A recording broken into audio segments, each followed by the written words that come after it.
20% of our audiences are still at school, and we think it's very important that all of those children have role models that they can identify with on stage. If you're a young musician from a diverse background in a conservatoire today and you can't see yourself and your culture reflected on the stage when you go to a concert, the message that that gives you is that you're not welcome, that this particular expression of music isn't for you. That's something that we have to change. Wouldn't it be great if we could actually look at the teenagers on stage and know that they come from every corner in a balanced way, from every background in a balanced way, from every ethnic community in a balanced way, and we could say they represent the nation's teenagers. I mean, I had an email just the other day from a 16-year-old. He said, I passed my grade 8 violin 3 years ago with distinction, but I didn't dare apply for anything because I just thought I wouldn't fit in.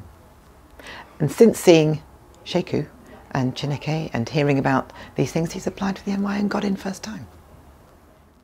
In conservatoires, we're dealing with a timeline that means that really the graduates who would be in the orchestras in 10 years' time are probably already students in our institutions.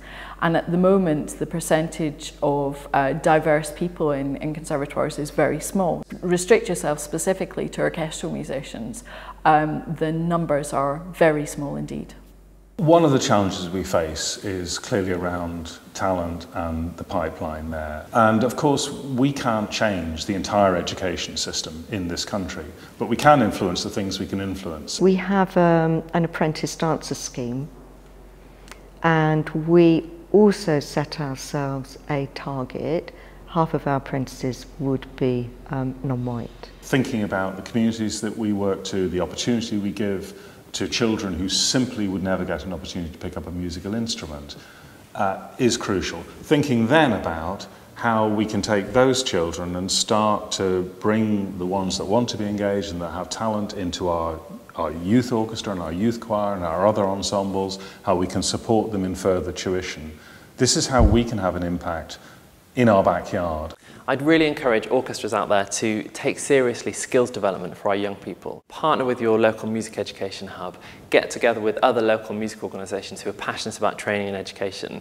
We all have a responsibility to ensure that the next generation are feeding into our orchestras as the brilliant young musicians who we need in order to keep this industry alive.